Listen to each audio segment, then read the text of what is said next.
G'day guys, Tills20 here and welcome back to Marble Mountain. Thank you to everybody who's been sending in their voice memos for the Marble Mountain radio stations. Keep them coming, we're still working on that. That's going to be a real work in progress and I'm really enjoying all the audio that you guys are sending me, so keep them coming. Today's episode's a super fun one. We're finally tackling the light rail system of Montana.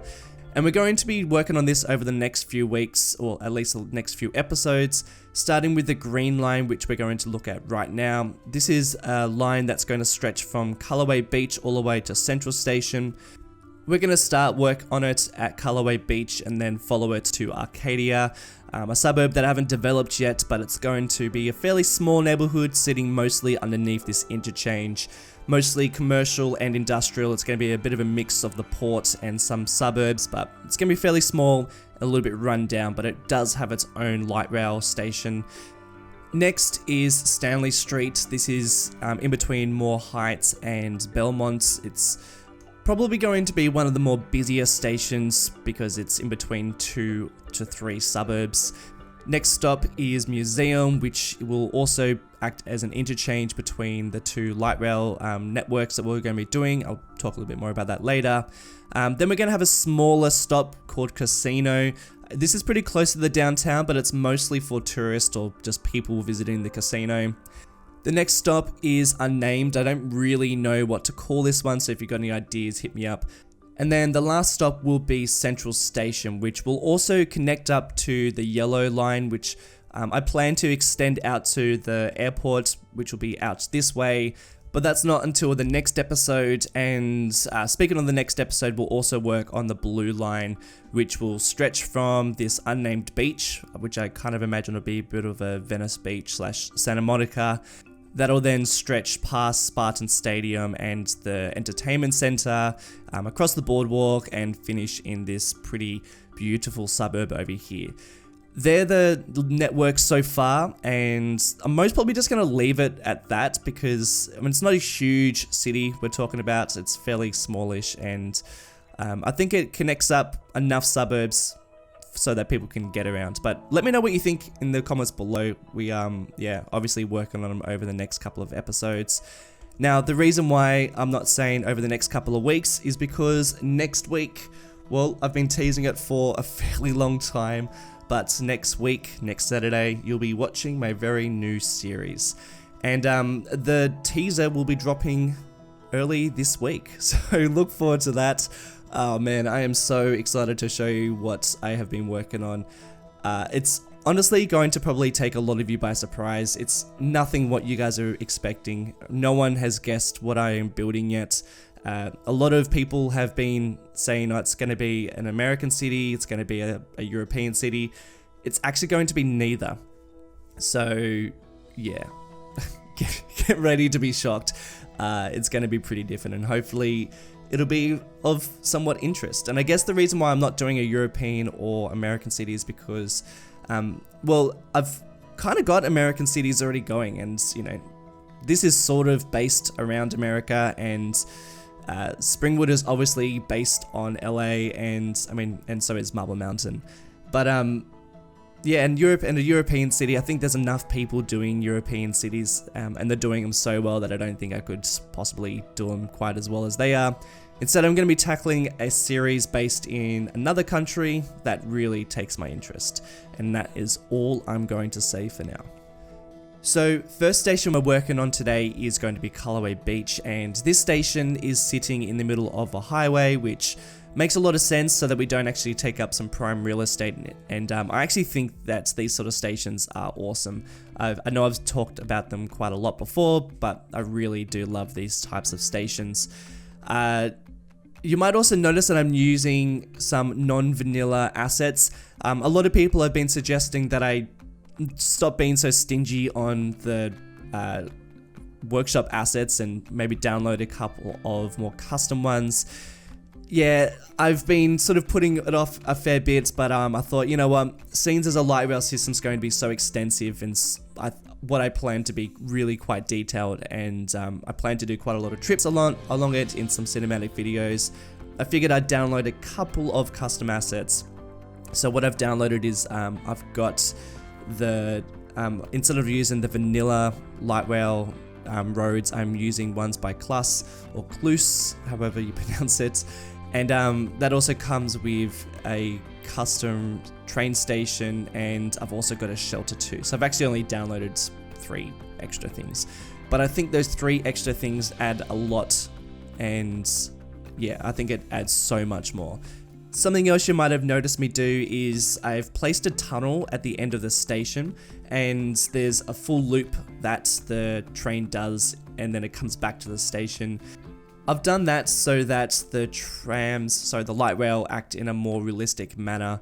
Otherwise, you'd have to do a full circuit, which trams and light rail doesn't do in real life. That's something that really bothers me with City Skylines, is that you have to do it in a full loop. Though the monorail in City Skylines can go from one end to another in a realistic fashion, I don't understand why they've made it so the trams don't. So I've had to do some real tricky things to make it work in that way, and you'll see me work on that in this episode. Alright, I kind of went past pretty quickly Arcadia Station, mostly because I'm not going to detail in this episode. I just wanted to place it down, and then I'll come back to it and detail it in a proper episode. I'm probably going to spend a whole episode working on this Interchange and Arcadia, because I do want this to be a really cool looking neighborhood. It's going to be mostly industrial, a bit of commercial, and it's going to be pretty run down. And I really love the name Arcadia. I feel like the name Arcadia is it's quite an interesting name. I feel like it's the name of like a theme park, or it might be something that's a little bit more special, whereas this neighborhood is the complete opposite, which is that was the sort of mindset going into it. Alright, Stanley Street Station. So this station is in between Moore Heights and Belmont, 2 fairly large neighborhoods, and the reason why I called it Stanley Street is because the road going underneath this highway is called Stanley Street, and I didn't really want to call it Belmont because it's not really in Belmont neighborhoods or Moore Heights. It's in between both of them. Plus, I wanted there to be a bit more of a diversity in names, so I thought that this would work pretty nicely. By the way, if you're one of the people who adds stuff to the Marble Mountain Wiki, this will be a really great opportunity to start naming some of the suburbs, not naming some of the suburbs, giving a bit more backstory and atmosphere to these neighborhoods, because we are going to be starting to really create a bit more character for Montana, at least.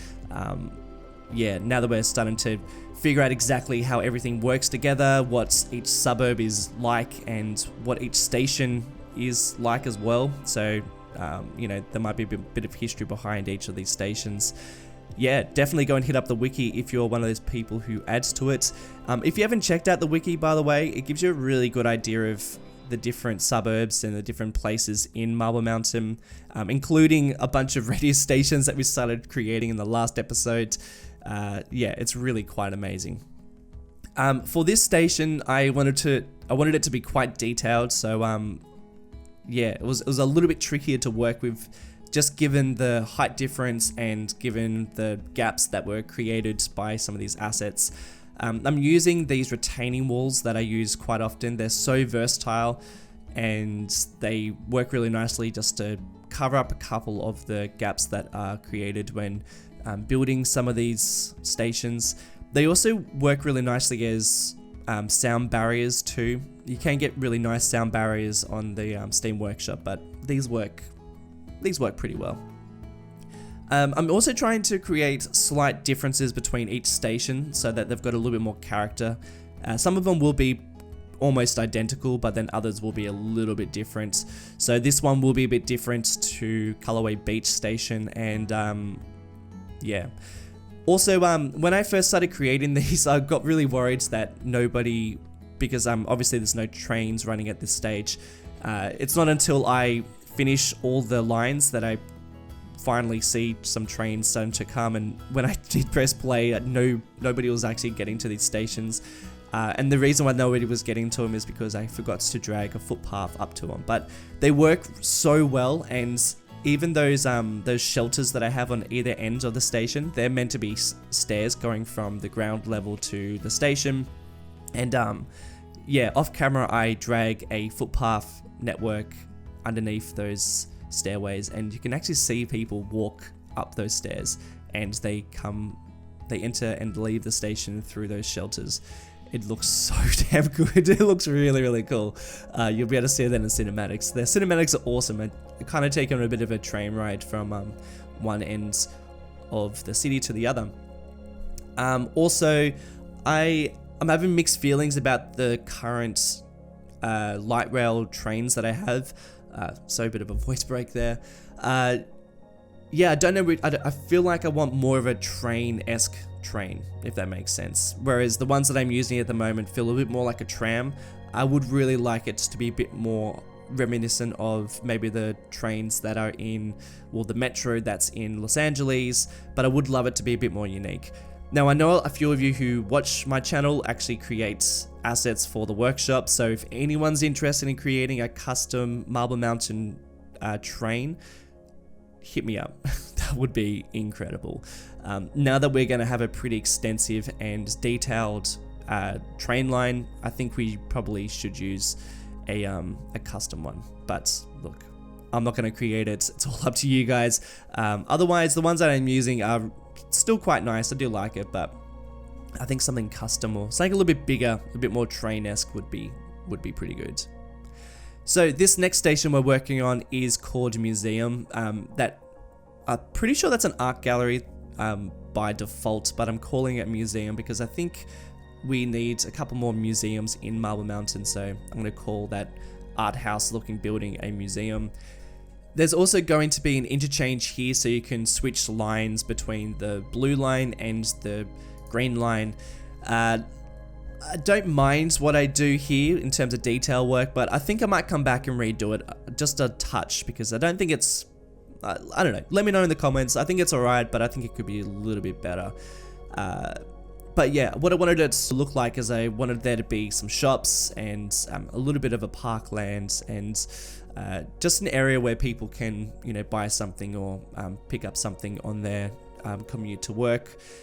I really like that both lines serve different purposes. So one line is obviously to get into the city and to connect up to the central station. And then the other line's a bit more if you're going to like the far regions of Montana and also accessing the stadium and also the entertainment center. By the way, you probably haven't seen the entertainment center, but one of my patrons actually created a really brilliant entertainment center right next to the stadium, and it works beautifully. So yeah, I'll try and check it out. You'll see it flash by every now and again.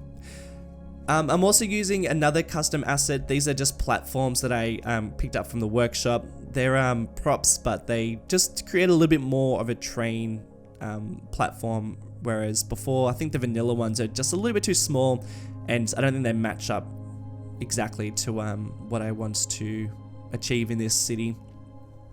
So creating a slightly different type of station in this for this one.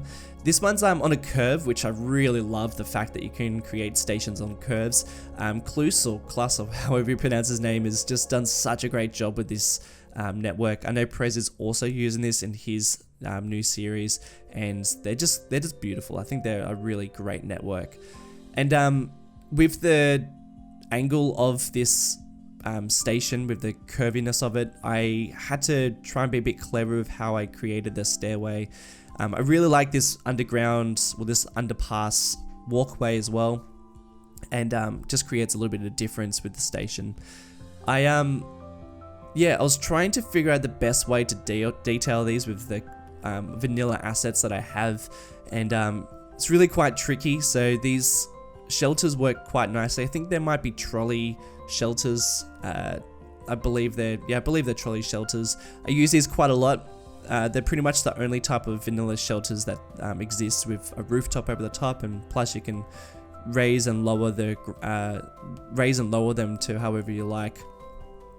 Once again, people actually use them too, so people will walk up and down them to access the station, which is really quite cool when you see it happening. But yeah, guys, thank you so much again for all your submissions for your voice memos. So far, they've been really great. Anyone who's not knowing what the hell I'm talking about, I'm inviting people to submit some voice memos to be part of the Marble Mountain radio stations. We're going to include them in some driving cinematic videos in some episodes to come. Basically, after like DJs announcing the next song or what song has just been played, some adverts, maybe something advertising things that are in Marble Mountain. So someone's actually submitted something that's a pet shop in Marble Mountain. There's also some like news bulletins that people are talking about, things that are related to something that I've been building or disasters that have happened in Marble Mountain. Basically, the possibilities are endless, and I think it'd be really cool if there's references to things that I've done or things that are obviously in Marble Mountain, even something to do with like the museum that's here, or even the stations that are now officially opened in Montana. Maybe like citizens celebrate the opening of the Green Line, stuff like that. I think could be really awesome and just add so much more to this series. I also want to do a full episode soon where I just work on the roads of Marble Mountain and we just go into like the vast stretches of the region and just create some highways or some back streets, or just start planning out some epic roads that are going to stretch around here, because we have a fair few at the moment but nothing's official, and I just wouldn't mind putting down a couple of official roads. Do you see what I mean about this interchange? I'm having a bit of a hard time figuring out what sort of detail work to put around here. I wanted it to be quite open and also have a couple of smaller shops, but it just wasn't really working, so I ended up deleting a few of them and ended up going for a little bit more of a like a plaza type area, so that it acts as something that's a little bit more open, but still have mixed feelings about it. If anyone has any suggestions on things I should do, then yeah, let me know. So yes, next time you watch a video from me is going to be the teaser for my new series, and next Saturday you'll also be watching the new series too. I'm going to be diving in pretty hard with the new series. There's going to be like 3 episodes in the space of about a week, so that you guys get a good taste of everything to come. And the plan is to then do more live streams with Marble Mountain and also a couple of small episodes. The next one you watch of Marble Mountain will be working on the yellow and the blue line, so that's not exactly a small episode. And yeah, I sort of plan to do maybe like 2 episodes of the new series and then an episode of Marble Mountain, so that we're still getting the best of both worlds. I really don't have the time to be doing an episode, 2 episodes a week. I wish I was at that level, but I just really am not. So yeah, it's probably just gonna have to alternate like that. This area that I'm detailing now, I wanted it to be a little bit more parklands, but also like a bit of a barrier of trees and bush, just to give a little bit of a noise barrier between the two. And yeah, I think it works quite nicely. Something that I wanted it to also have was a bit more areas where people can just like hang out and have a picnic and stuff like that, because we actually have, I was going to say we don't have very many parks in Montana, but we do. We have quite a lot of parks, which is quite nice. So now I'm actually reusing a bit of the line that I created a while ago, and yeah, I mean, that way I don't actually have to delete anything. And I did really like this train line going down here, so I figured I'd just jazz it up a little bit more. We already flashed past the casino train station. It's really just a very simple one. I'm gonna see how many people end up using it, because at first I was like, only a handful of people are going to use it for the casino, but really it's one of the closest stations to the downtown, and it might be quite a busy one, so I might need to add a little bit more infrastructure so that it's not so hectic for people. And this station down here is the unnamed one. I don't really know what to call it. It could be downtown, or it could be a street name, but I don't really know. It has a pretty unusual looking footpath going down it. It's very steep, but there's not really many other options, unfortunately, to figure that out. So now we're finally finished, and I couldn't really use the same technique of the underground pathway to make the loop, so I ended up having to do a loop just for the time being that connects up to the station, not the station, the depot. But I will end up fixing up this whole area, and I'll probably end up changing where the depot lives and all that sort of stuff. That's in the next episodes to come. For the time being, that is it. I really hope you've enjoyed this episode. I really loved putting it together. If you have, then some nice comments below would be great, or even rating up the video would also be equally great. But until next time, have a great week, and I'll see you in the next video. See ya.